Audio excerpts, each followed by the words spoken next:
I'm 74 years old, lived long enough to know when a smile hides something sinister. But that Christmas morning, when my daughter-in-law opened the door and smiled at me, I still didn't expect that just a few hours later, her hand would leave its mark on my cheek in front of her entire family. What she didn't know was that I'd been waiting for this moment for a very long time. My name is Margaret Doyle, and I've been a widow for over 20 years. People see me as just another retired school teacher, gray-haired and harmless, clutching my purse at family gatherings. They don't know about the real estate empire I've quietly built, or that I own 51% of Redwood and Company, where my son David works as vice president. It's better that way. Let them underestimate me. The December air bit at my cheeks as I stood outside David's mansion that Christmas morning. My mansion, technically, though I'd never remind him of that. The Tudor-style house loomed against the gray sky, its windows glowing with warmth I knew wouldn't extend to me. Through the frosted glass, I could see shadows moving, hear laughter that would quiet the moment I stepped inside. 23 years I'd been coming to these holiday gatherings, first with my husband Robert, then alone. The first few years after he died, David still treated me like his mother, but that changed when Vanessa entered the picture 12 years ago. She came from a middle-class family in Phoenix, all perfect teeth and calculated charm, working as a marketing coordinator when David met her. Within 6 months, she'd transformed from sweet and attentive to something else entirely. I rang the doorbell at exactly 10:30 a.m., neither early nor late. Vanessa answered, her silk dress immaculate, her smile practiced. "Oh, David's mother, you're here." Not Margaret, not Mom, always David's mother. Like I was a distant relative who'd wandered in by mistake. "Merry Christmas, Vanessa." I handed her the wine I'd brought, a vintage Bordeaux that cost more than her dress. She glanced at the label without recognition. How thoughtful. "The kitchen needs attention if you don't mind helping. You know how these big gatherings are." She turned before I could respond, her heels clicking against the marble I'd paid for. The house smelled of cinnamon and roasted turkey, decorated with the kind of aggressive perfection you'd see in magazines. Every surface gleamed, every ornament hung at the precise angle. This was Vanessa's domain, her stage for performing the role of perfect hostess. I followed her through rooms filled with her family, her mother Linda from Phoenix, her sister Patricia with her hedge fund husband, cousins and their children all dressed in coordinated outfits. David appeared in the kitchen doorway, my granddaughters Emma and Sophie trailing behind him. At 10 and 8, they had their mother's delicate features but their father's kind eyes. "Mom, Merry Christmas." He hugged me, and for a moment, I remembered the little boy who used to help me bake cookies. "Grandma!" The girls rushed over, and I savored their genuine affection before Vanessa's voice cut through. "Girls, don't wrinkle Grandma's coat. David's mother, if you could start with the appetizer plates. Everything's laid out." She gestured toward the counter laden with serving dishes, then glided away to rejoin her guests. I hung my coat in the closet, my contribution to this house hidden like everything else, and surveyed the kitchen. The caterers had done most of the work, but Vanessa had dismissed them early. Someone needed to arrange food, serve drinks, clear plates. That someone was always me. Through the archway, I watched Vanessa hold court in the living room, her laugh tinkling like crystal. Her mother, Linda, sat beside her, the two of them mirror images of manufactured elegance. They'd perfected the art of looking down on people while smiling up at them. "Margaret, you're an angel." Linda called out when I appeared with the appetizer tray. "Vanessa is just so lucky to have help today." Help. Not family. Help. I served stuffed mushrooms and shrimp cocktail, poured wine and collected empty glasses, all while listening to conversations that pointedly excluded me. They discussed vacation homes I'd never be invited to, charity galas where my name was never on the guest list despite my donations exceeding theirs tenfold. David tried to help once, standing to take a tray from my hands, but Vanessa's voice rang out. "Honey, sit. Your mother insists on keeping busy. You know how she is." I saw the flicker of discomfort in his eyes, but he sat. This was the pattern we'd fallen into, him choosing peace over principle, me swallowing my pride to keep the family intact. But patterns can be broken. Sometimes they need to be shattered. By noon, my feet ached and my back protested, but I kept moving. In the reflection of a silver serving dish, I caught sight of myself, a 74-year-old woman being treated like hired help in a house she owned, by a woman who'd contributed nothing but attitude to the family fortune. They had no idea who I really was. No idea that every property document bore my name, that every financial account required my signature. No idea that I'd spent 3 years documenting every slight, every insult, every plan Vanessa whispered to her sister about managing me into a nursing home. As I returned to the kitchen for another tray, I allowed myself a small smile. They thought they knew Margaret Doyle. They were about to learn differently. The real gathering hadn't even begun. The afternoon stretched on like a punishment. Every trip from kitchen to dining room brought fresh humiliation, each served with Vanessa's poisoned honey smile. She had a gift for cruelty wrapped in courtesy, insults disguised as concern. David's mother, careful with that platter. It's heavier than you're used to. She called out as I carried the turkey. The implication hung in the air. Old, frail, incompetent. Her sister Patricia tittered behind her hand. I set the turkey down without comment, my hands steady despite the burning in my chest. 20 pounds of bird, and I'd carried heavier burdens than this woman could imagine.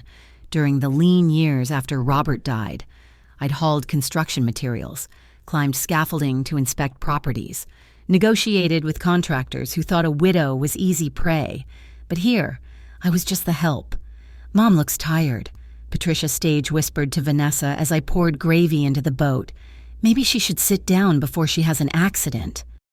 "Oh, she insists on helping," Vanessa replied, loud enough for everyone to hear. "You know how the older generation is? They need to feel useful. Though I do worry. Last month she forgot where she parked at the grocery store, wandered the lot for an hour." A lie.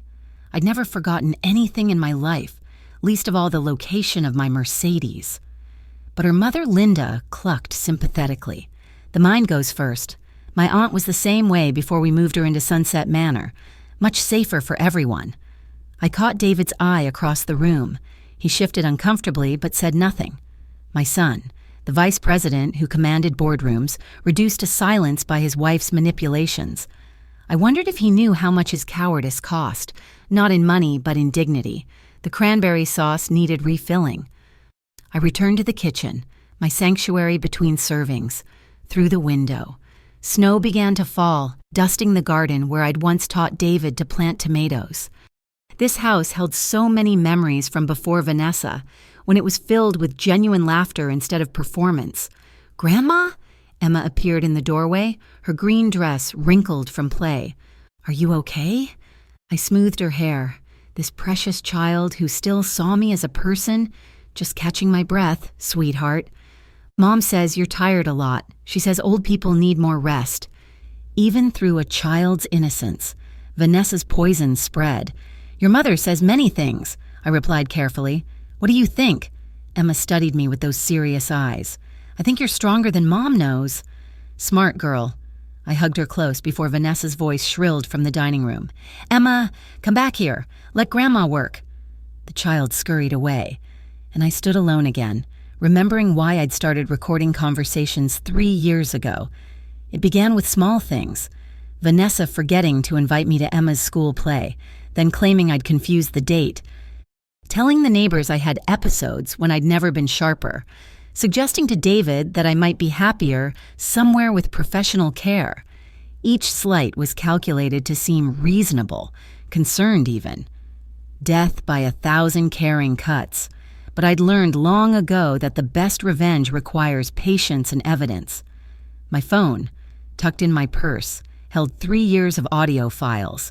My lawyer held worse, financial records showing how Vanessa had tried to access accounts that weren't hers, forged signatures on documents she thought unimportant. David's mother! Vanessa's voice carried that special edge reserved for servants and the elderly. "We need the dessert plates now."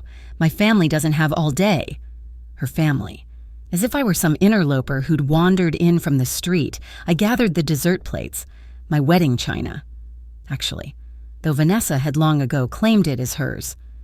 The delicate blue pattern had been my mother's choice, passed down through generations of Doyle women who'd never tolerated disrespect. They were probably spinning in their graves now. Back in the dining room, I distributed plates while Vanessa regaled her audience with a story about their planned cruise to the Mediterranean. Of course, we'll need to make arrangements for David's mother. These long trips are too much for her now. I'm standing right here, I said quietly, setting down the last plate. The room fell silent. Vanessa's smile sharpened. Of course you are. I was just thinking of your comfort. All that travel. The time changes. It's challenging for someone your age. I flew to Singapore last month to check on my properties there. 14-hour flight. Managed just fine. Her face flushed. She hated reminders that I had a life beyond serving her. Well, that's different. This is a family vacation. The words hung between us like a blade. Not family, not really. Just David's mother, the inconvenient old woman who refused to disappear gracefully into whatever nursing home Vanessa had already picked out. I could have responded, could have mentioned that I owned the yacht they'd chartered, that the family vacation was funded by my investments. Instead, I returned to the kitchen for coffee, leaving Vanessa to fill the awkward silence with nervous chatter about the dessert. She had no idea she'd just crossed the last line. No idea that tonight everything would change. In my purse, next to the phone full of recordings, lay a folder of documents that would rewrite her understanding of power in this family. But first, there was coffee to serve and a performance to complete. The coffee was my special blend from Colombia. Beans I'd sourced personally during a property acquisition trip. Rich, complex, with notes of chocolate, wasted on people who couldn't tell the difference between this and instant. I poured with steady hands, a lifetime of muscle memory guiding each cup despite the tremor of anticipation building in my chest. 3:15 p.m., the dessert course was underway. Vanessa's homemade tiramisu, store-bought. Actually, but she transferred it to her own dish, being praised by her sycophantic relatives. I moved around the table, setting down each cup with practiced precision. Steam rose like incense, the afternoon light catching it through the windows. I'd served everyone except Vanessa when it happened.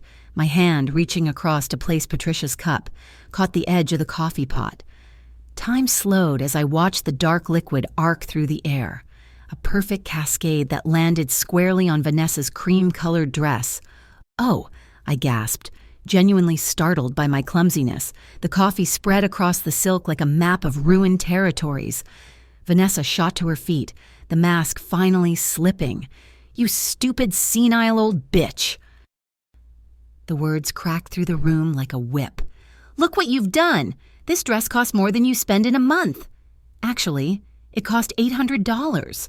I knew because I'd seen the credit card statement, my credit card, linked to David's account that I funded. But this wasn't the moment for that revelation. "I'm so sorry. Vanessa, let me help." "Help? You've helped enough."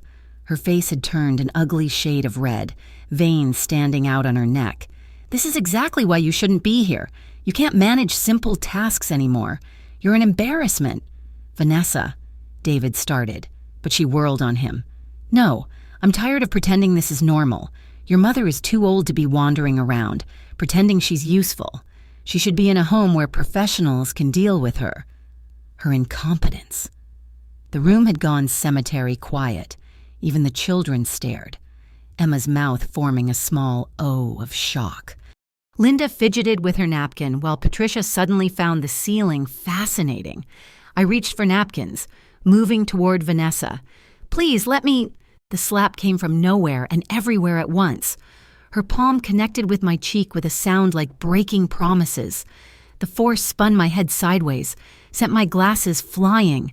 Pain bloomed across my face, sharp and immediate, but it was nothing compared to the satisfaction that flooded through me. She'd done it. Finally. After 3 years of careful provocation, she'd given me everything I needed. I touched my cheek. feeling the heat rise under my fingers.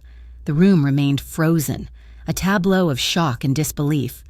David had half risen from his chair, his face pale. The children looked terrified. Even Vanessa seemed stunned by her own action, her hands still raised, trembling. "You hit me," I said quietly, letting tears well in my eyes, not difficult given the genuine sting, in front of your entire family. In front of my grandchildren, you... Vanessa struggled for words, the reality of what she'd done beginning to penetrate her rage. "You provoked me. You did that on purpose. I spilled coffee accidentally, and you struck me." I kept my voice level, pitched to carry to every corner of the room. "Is this what you all think is acceptable? Hitting a 74-year-old woman over a stained dress?" Linda finally found her voice. "Vanessa, honey, perhaps you should—" "Shut up, Mother," Vanessa snapped, then pressed her hands to her temples. She's impossible. She ruins everything." David stood fully now, and when he spoke, his voice carried an authority I hadn't heard in years. "Vanessa, you just assaulted my mother." "Assaulted? Don't be dramatic. I gave her a little slap. She deserved it after what? After spending all day serving your family? After bringing gifts for everyone? After accidentally spilling coffee?" David's voice rose with each question. "What exactly did she do to deserve being hit?" The silence stretched like taffy. I retrieved my glasses, noting with satisfaction that one lens had cracked. More evidence. The mark on my cheek would bloom beautifully by evening. I'd make sure to photograph it from multiple angles. "She knows what she did," Vanessa muttered, but the fight was leaving her voice. Around the table, her family members avoided eye contact, their earlier smugness evaporating. Patricia cleared her throat. "Maybe we should call it a day. The kids are upset." "No." The word came out harder than I intended. "No, I don't think we're done here. Vanessa, you said I should be in a home. You said I'm incompetent, an embarrassment, and then you hit me. I want to know, does everyone here agree with that assessment?" The table remained silent. Even Linda, who'd spent years supporting her daughter's casual cruelty, couldn't meet my eyes. "Because if that's what this family has become," I continued, "if this is the example being set for Emma and Sophie that it's acceptable to abuse elderly family members, then perhaps it's time we had a very different conversation." I saw the moment Vanessa realized she'd walked into a trap. Her eyes widened, darting between David's stern face and my calm demeanor. But she had no idea how deep the pit really was. Not yet. David's voice cut through the silence like a blade through silk. "Everyone sit down, now." The authority in his tone surprised even me. This was the David I'd raised, the one who'd built a real estate empire from the foundation I'd laid, who could command a boardroom with a whisper. Not the henpecked husband Vanessa had tried to create. "David, really, this is unnecessary," Vanessa started. "I said sit down." He didn't raise his voice, but she dropped into her chair as if pushed. "Emma, Sophie, go to the playroom, watch a movie." "But Daddy," Sophie began. "Now, sweetheart, Grandma and I need to talk to the adults." The girls scurried away, casting worried glances back at me. I gave them a reassuring smile, though my cheek still throbbed. Once their footsteps faded, David turned to the table. "You all just witnessed my wife assault my mother. Before we go any further, does anyone dispute that fact?" Silence. Patricia studied her manicure. Linda opened and closed her mouth like a landed fish. Vanessa's cousins seemed to be trying to disappear into their chairs. "Good. Now, Vanessa, would you like to tell everyone what you meant when you said Mom knows what she did?" "This is ridiculous," Vanessa sputtered. "I'm not going to be interrogated in my own home." "Your home?" David's laugh was bitter. "That's rich, Mom. Would you like to explain to everyone exactly whose home this is?" I shook my head. "Not yet. David, I'm more interested in what Vanessa thinks I've done to deserve this treatment. Not just today, the past 3 years of being treated like an unwelcome servant. Please, Vanessa, enlighten us." She glared at me with naked hatred. "You know exactly what you are. Manipulative, controlling, always watching, always judging. You think you're so much better than everyone else. Interesting. I pulled out my phone, swiped to my recording app. Is that why you told Patricia last month that you were planning to have me declared incompetent? The color drained from her face. You recorded our private conversations? Private. You were in my kitchen. Yes. My kitchen, discussing how to steal my assets. Did you really think I wouldn't protect myself? I hit play. Vanessa's voice filled the room. Once the old bitch is in a home, David will have power of attorney. She's got millions hidden away. Property, investments.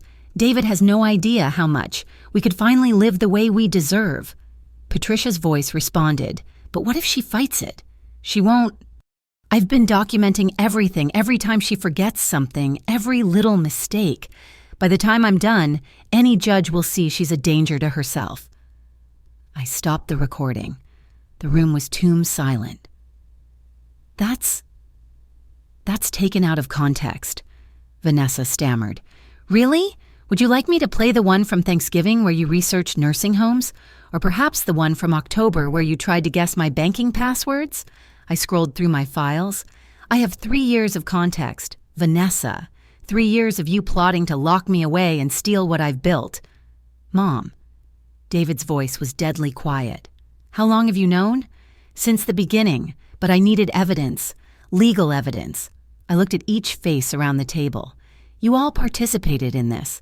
Every snide comment, every time you treated me like hired help, every moment you sat silent while she degraded me, it's all here. Linda finally found her spine. You can't threaten us with illegal recordings. Illegal?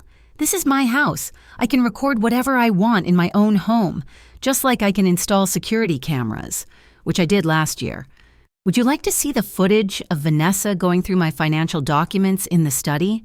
Or perhaps the one where she tried to forge my signature on a withdrawal slip?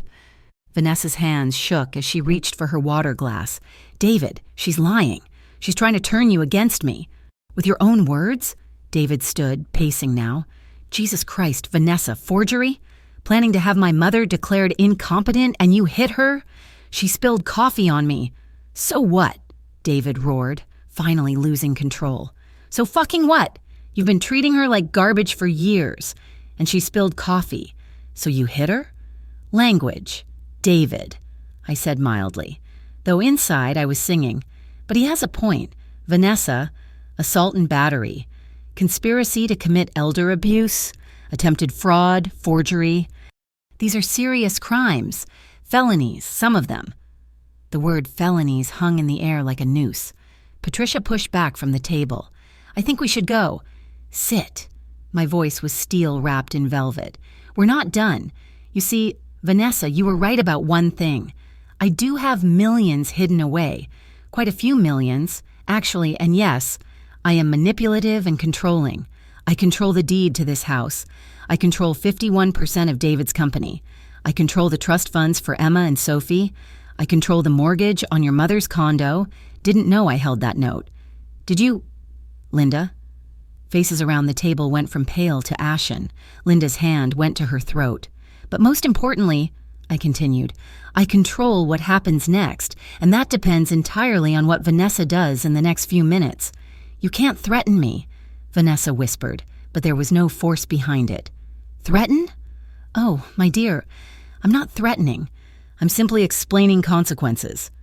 You assaulted me in front of witnesses. I have 3 years of evidence of elder abuse and attempted financial fraud.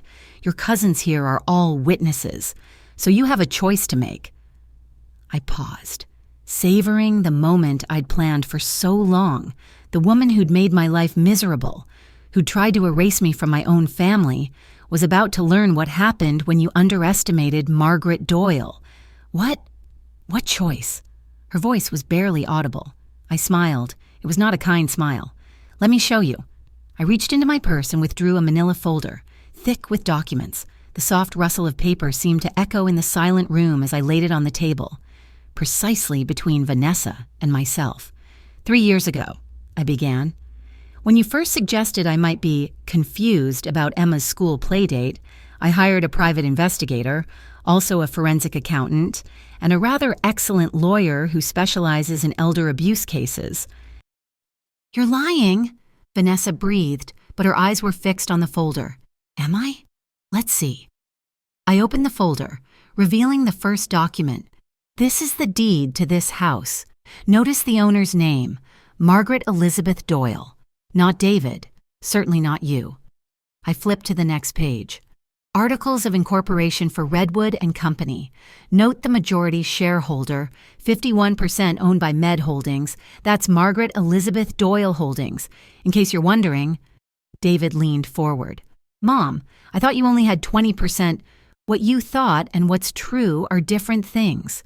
Son, I've been quietly buying shares through shell companies for 15 years.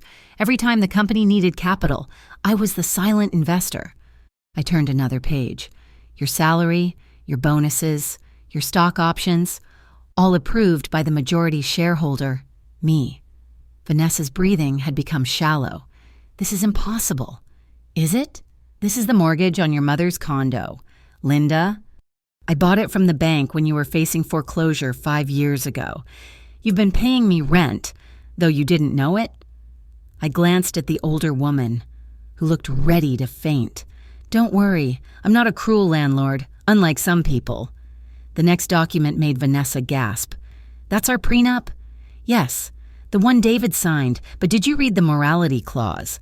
Section 12, subsection C, in the event of documented abuse against family members. All marital assets revert to the injured party's discretion. Guess who insisted on that clause? You couldn't have. I would have noticed. Would you? You were so eager to marry into money. You signed whatever was put in front of you, just like you've been signing credit card receipts for 3 years, never realizing every purchase was tracked, categorized, and assessed. I pulled out a thick printout. $16,000 at Nordstrom last year, $8,000 at that spa in Scottsdale. The trip to Paris you told David was for your mother's birthday, but was actually with your personal trainer. Yes, I know about Marcus, though I don't think David does, yet. How dare you? How dare I protect my family's assets from a gold digger? Quite easily, actually. I extracted another document. This is my favorite.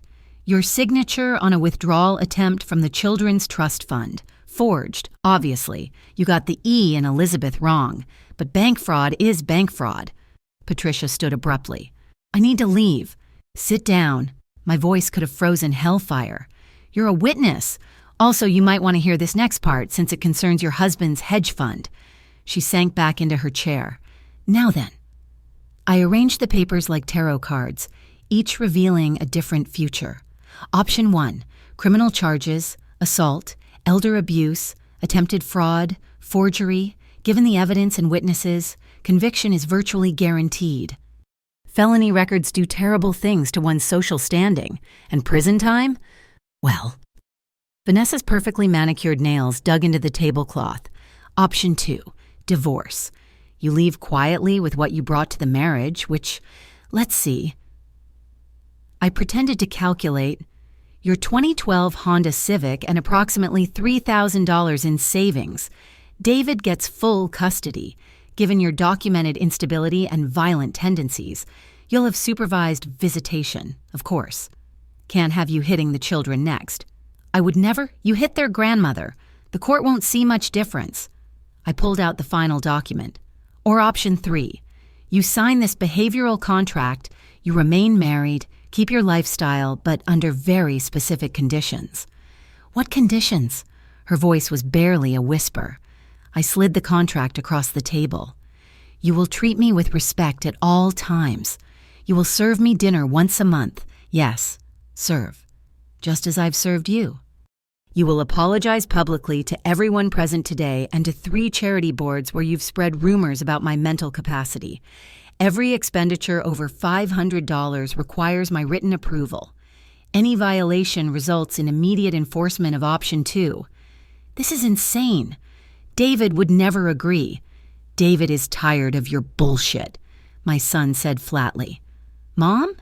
Is this really necessary? Ask your wife. Is it necessary, Vanessa? Or would you prefer I press charges? The detective is a friend. He's waiting for my call. I pulled out my phone. Detective Morrison's number already on screen. 1 button. Vanessa. One button and squad cars arrive at this beautiful home to arrest you for assault in front of all these witnesses. Imagine the headlines. Socialite arrested for elder abuse on Christmas Day. Your mother would love that, wouldn't she? Linda? Linda made a choking sound. Her social standing was everything to her. Bridge club, country club, charity committees. A daughter arrested for assaulting an elderly woman would destroy her. You planned this, Vanessa said slowly. The spilled coffee, making me angry. I spilled coffee. You chose to hit me, just like you chose to plot against me for 3 years. I simply documented your choices. I leaned back, my cheek still throbbing, but my soul singing. So what will it be? Sign the contract, face arrest, or lose everything in divorce court? This is blackmail. This is consequences, something you've never faced before. I glanced at my watch. It's 4:45 p.m. You have until midnight to decide. After that, I assume you're choosing option 1 and I make the call. The room erupted, Linda begging Vanessa to sign, Patricia frantically whispering about lawyers, the cousins edging toward the door, and Vanessa, pale and shaking, staring at the contract like it was a snake. David, she turned to her husband, tears forming. You can't let her do this to me. David looked at her for a long moment, then he spoke the words that sealed her fate. You hit my mother. Vanessa, you've been plotting to steal from her, to lock her away. What exactly am I supposed to do? Reward you? The tears came then. Real ones. But I felt no pity. She'd shown me none for 3 years. Midnight, I reminded her, gathering my evidence back into the folder.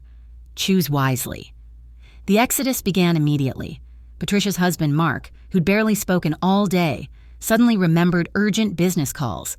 The cousins mumbled excuses about traffic and babysitters. Within minutes, only the core players remained. Vanessa, David, Linda, Patricia, and me. This can't be legal, Patricia said, her voice high and tight. You can't force someone to sign a contract under duress. Duress, I laughed, short and sharp. Like the duress of being treated as a servant in my own property? Like the duress of listening to plots about having me declared incompetent. That kind of duress. Call a lawyer, Linda urged her daughter. Call someone. This is extortion. Vanessa fumbled for her phone with shaking fingers. I watched, almost amused, as she scrolled through her contacts. Her lawyer, paid for with David's money, which was really my money. The irony was delicious. Put it on speaker, I suggested. Let's all hear what he says. She glared at me but complied. The phone rang 4 times before a tired voice answered. Vanessa, it's Christmas Day. Richard, I need help. My mother-in-law is trying to force me to sign some kind of behavioral contract. She says if I don't, she'll have me arrested for assault. A pause. Did you assault her? There was an incident. I slapped her, but she provoked. In front of witnesses? Yes, but Vanessa, I'm going to stop you right there. If you assaulted an elderly woman in front of witnesses, and she has evidence of additional wrongdoing, you need to carefully consider any offer that keeps you out of jail. Do you understand? The phone shook in her hand. You're supposed to be my lawyer. I am, which is why I'm telling you the truth. Elder abuse is a felony in this state. If she has documentation of financial exploitation attempts on top of physical assault, Vanessa, what does this contract require? She read the main points, voice breaking on the monthly dinner service requirement. Richard sighed deeply. Sign it. What? Sign it, apologize, do whatever she asks. The alternative is criminal charges, and based on what you've told me, you'll lose. A pause. Also, Vanessa, you might want to find a new lawyer. This isn't my area of expertise. The line went dead. Vanessa stared at the phone as if it had betrayed her. Call another lawyer, Linda insisted. Call 10 lawyers. With what money? I asked pleasantly. David controls the family accounts, and I control David's. Any lawyer talented enough to challenge this arrangement would require a substantial retainer. Where would that come from? I watched the realization dawn on their faces. Every luxury they enjoyed, every credit card, every payment, it all flowed from my holdings. They'd built their entire lives on a foundation they'd never bothered to examine. Vanessa turned to David one more time. "Please, I'm your wife, the mother of your children. And she's my mother," David replied. "The one you tried to destroy. Mom, can I see the contract?" I handed it to him. He read carefully, occasionally nodding. "This is more than fair. Vanessa, she could destroy you completely. Instead, she's offering you a chance to keep your life. You just have to treat her with basic human dignity. Monthly dinners where I serve her like a maid. Like she served you for 3 years. Yes. Poetic justice, I'd say." Linda stood, her face flushed. "This is insane. We're leaving. Vanessa, get your coat." "And go where?" I asked. "To your condo? The one I own? Check your lease."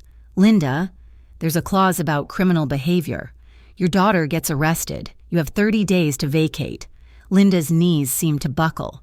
She grabbed the table for support. "You've thought of everything," Patricia whispered, something like awe in her voice. "I've had 3 years to plan," I replied. 3 years of being insulted, diminished, plotted against. Did you all think I was stupid?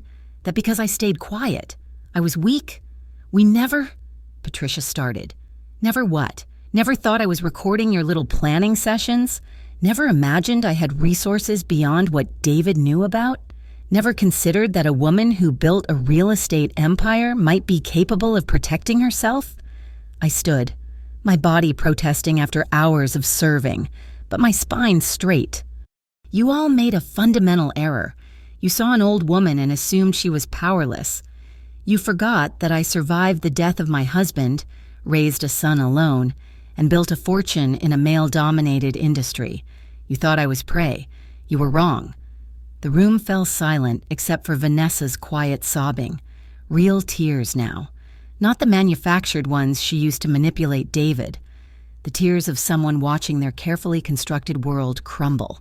7 hours, I reminded them, glancing at the grandfather clock. 7 hours to decide. Sign the contract and keep your life with modifications, or refuse and lose everything. I'll be in the study if you need clarification on any terms. I moved toward the door, then paused. "Oh, and Vanessa, the coffee stain on your dress. I am genuinely sorry about that. The slap, however, was entirely your choice." As I left the dining room, I heard Linda's frantic whispers, Patricia's phone calls to her husband, David's tired sighs. But mostly, I heard Vanessa's world cracking apart, piece by piece. The study welcomed me with its leather and wood smell. My sanctuary in this house I'd bought but rarely felt welcome in. I poured myself a scotch, Robert's favorite brand, aged 25 years. He would have been proud of me today. Proud that I'd waited, planned, and struck only when victory was assured. My phone buzzed. A text from Detective Morrison. "Standing by if needed. Merry Christmas. Margaret." I smiled, sipping the burning amber liquid. Merry Christmas. Indeed, the clock showed 5:15 p.m. In less than 7 hours. Vanessa would either sign her capitulation or face the consequences. Either way, I'd won, but I hoped she'd sign. Not for her sake. She'd earned every humiliation coming her way. But for Emma and Sophie, they deserved a mother, even a chastened one. And I deserved to see Vanessa serve me dinner once a month, remembering with each plate she carried exactly how it felt to be diminished. Justice, I'd learned, was best served at room temperature, with a side of public apology. The hours crawled by like wounded animals. From my study, I heard the sounds of a family in crisis, raised voices, slamming doors, phone calls to lawyers who all said variations of the same thing: sign the contract. At 9:30 p.m., David knocked. "Come in." He looked exhausted, tie loosened, the weight of revelation sitting heavy on his shoulders. "Mom, can we talk?" "Of course." I gestured to the chair across from my desk, Robert's desk. Really, though I'd made it mine over the decades, why didn't you tell me about the company, the properties, any of it? I studied my son, seeing the boy who'd once brought me dandelions and called them roses. Would you have stood up to her if you'd known? Or would the money have made you more passive, more willing to let her behavior slide? He flinched. "That's not fair." "Isn't it? You watched her humiliate me for 3 years. David, Only when she hit me, only when the abuse became undeniable did you find your voice. I'm sorry. The words came out rough, pained. I thought keeping the peace was more important than defending your mother? Yes, I noticed. I softened my tone. But you stood up when it mattered most. That counts for something. What happens if she doesn't sign? Then you'll be divorced by February, and she'll likely face jail time. The evidence is overwhelming. The girls will be better off without a mother who teaches them that abusing family is acceptable. I leaned forward. David. She hit me. In front of children. What message does that send if there are no consequences? He nodded slowly. She's in the kitchen with her mother and sister. They've been on the phone for hours, calling every contact they have. Nobody will help. Because they can't. She assaulted an elderly woman in front of witnesses. She plotted financial elder abuse. These aren't parking tickets. David, these are felonies. A knock interrupted us. Linda stood in the doorway, her earlier arrogance replaced by desperation. Margaret, please, can we discuss this reasonably? I gave 3 reasonable options. The fact that you don't like them doesn't make them unreasonable. She's my daughter. You're destroying her life over one moment of anger. 1 moment? I laughed, but there was no humor in it. Linda, I have 3 years of recorded conversations. 3 years of plots and schemes and deliberate cruelty. This wasn't 1 moment. This was a campaign. We didn't know. You participated. Every snide comment about my age, every suggestion about nice facilities for seniors. Every time you sat silent while she treated me like hired help, you knew exactly what was happening. Linda's face crumpled. The condo remains yours as long as you pay rent and follow the lease terms. I'm not vindictive. Linda, just protective of what's mine. Please, there must be something. There is. She can sign the contract. I glanced at the clock. 2 hours and 15 minutes left. Linda fled, and David followed, leaving me alone with my thoughts and the ticking clock. At 11:45 p.m., they filed into my study like a funeral procession. Vanessa looked destroyed, makeup smeared, hair disheveled, the stained dress a testament to how far she'd fallen in 8 hours. I'll sign, she whispered. Louder, please, and look at me when you speak. Her head rose, eyes blazing with hatred. I'll sign your contract. I placed the document on the desk, handed her my Mont Blanc pen. Initial each page, sign and date the last one. Her hand shook as she read each provision. Monthly dinners where she'd serve me, written apologies to specific people, spending approvals, respectful behavior at all times. Each initial was a small death of the person she'd been. The apologies must be sent within 48 hours. I noted. I'll need copies for my records. You're enjoying this, she accused. I'm enjoying justice. There's a difference. I watched her sign the final page. Now, your first act under this contract, you'll clean the coffee stain from your dress right now at my kitchen sink while apologizing to everyone present for your behavior today. That's not in the... Page 3, Section 2, immediate compliance with reasonable requests for household tasks. Cleaning your own mess seems reasonable. The walk to the kitchen was a procession of defeat. Patricia, Mark, and several cousins who'd returned watched as Vanessa stood at the sink, scrubbing at the stain while choking out apologies. I'm sorry for hitting you. Margaret, I'm sorry for the disrespect. I'm sorry for treating you poorly in your own home. Each word seemed to physically pain her. And I promise to do better, to follow the terms we've agreed upon. Good. I took the dress from her hands. The stains set. You'll need professional cleaning. I know an excellent service. They'll bill you directly. At 11:59 p.m., I stood before them all. Contract secured in my safe. Victory complete but somehow hollow. These people would return for holidays, birthdays, family gatherings, but the dynamic had shifted irrevocably. Let me be clear, I said, my voice carrying the authority of 74 years of hard-won wisdom. This contract isn't about humiliation. It's about respect. For 3 years, I've been treated as less than human in my own properties, by people living off my success. That ends tonight." I looked at each face, some ashamed, some angry. All forever changed. We can be a family, a real family, where elders are valued and contributions are recognized. Or we can be strangers who share DNA and nothing else. That choice is yours. "Mom," David started. "Tomorrow is December 26th. I continued. "A new beginning. Vanessa. I expect you for dinner on January 15th. 6 p.m. sharp.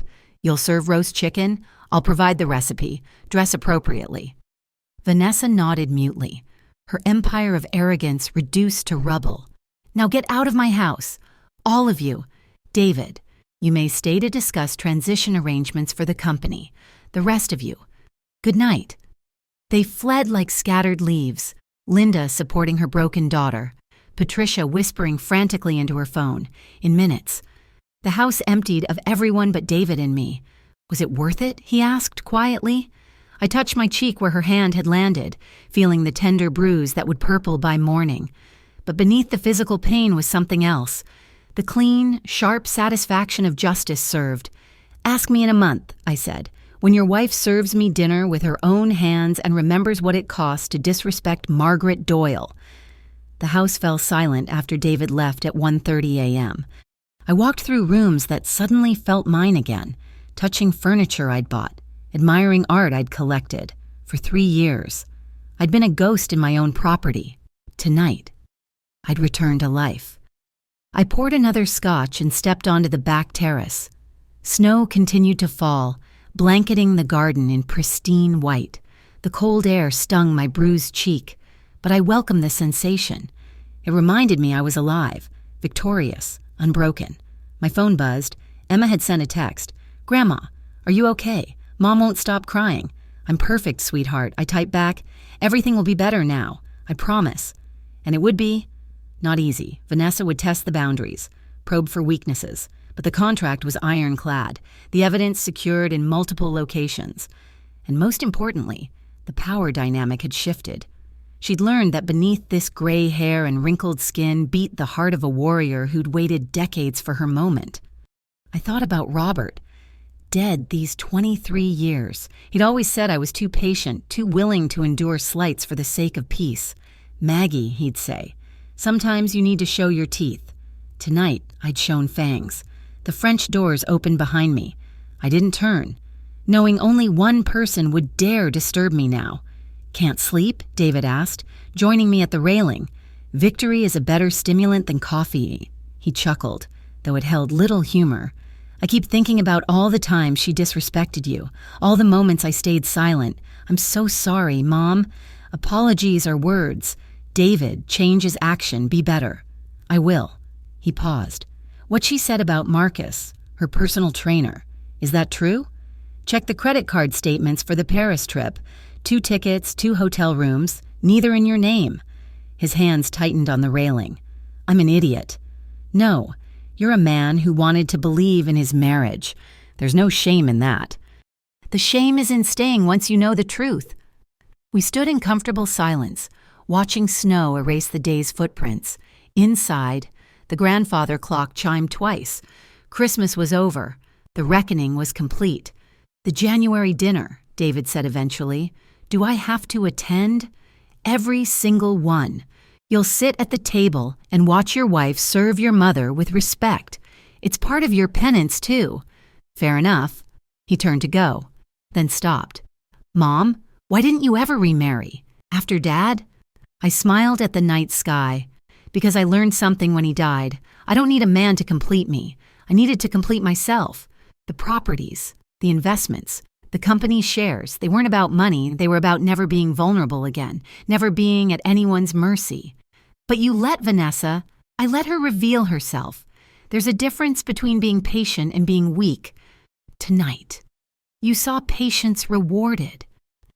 David hugged me then, careful of my bruised cheek. "I love you, Mom, and I'm proud to be your son." After he left, I remained on the terrace, letting the cold seep into my bones. Tomorrow, there would be fallout. Linda would gossip, trying to spin the story. Patricia would distance herself. Vanessa would seethe and plot, though carefully now, knowing I was watching, but tonight was mine. I raised my glass to the snow-heavy sky. Merry Christmas. Robert. I showed my teeth. The wind carried my words away, but I like to think he heard them. Somewhere. My husband was smiling, proud of the woman who'd taken his advice 23 years too late, but exactly when it was needed. I thought of all the older women enduring similar treatment, dismissed and diminished by younger family members who saw them as burdens rather than the foundations they were.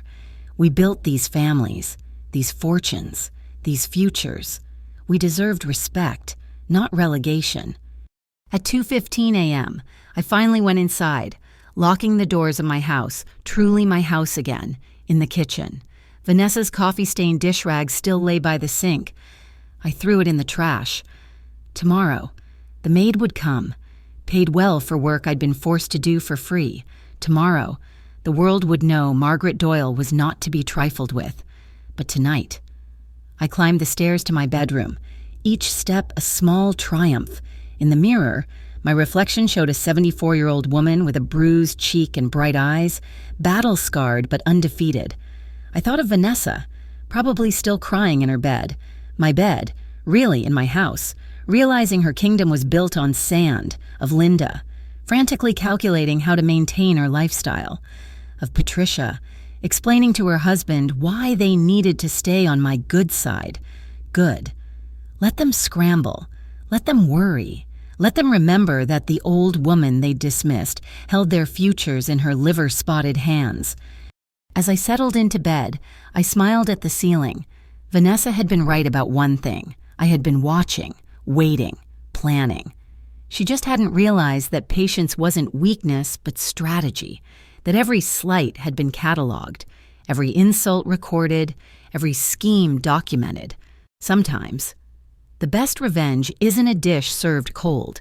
Sometimes it's served at exactly the right temperature, with a contract on the side and witnesses for garnish. Sometimes it's an old woman showing young fools that age brings wisdom. Patience brings opportunity, and underestimating Margaret Doyle brings consequences. The clock showed 2:45 a.m. when sleep finally claimed me. My last thought was of January 15th, 6 p.m. sharp, roast chicken served by humbled hands, seasoned with 3 years of patient planning. Justice, as it turned out, paired beautifully with poultry. Sometimes, the best Christmas gift you can give yourself is the truth unwrapped and consequences delivered right at the dinner table. And that's exactly what I'd done. Reclaimed my power, my dignity, and my family's future in one perfectly orchestrated evening. The bruise on my cheek would fade, but the lesson Vanessa learned, that would last forever. Thank you so much for listening to this story. I'd love to hear where you're tuning in from. Drop a comment below and let's connect. If you enjoyed this tale of family drama and sweet revenge, please subscribe to the channel and share your thoughts. What would you have done in Margaret's situation? I can't wait to read your perspectives.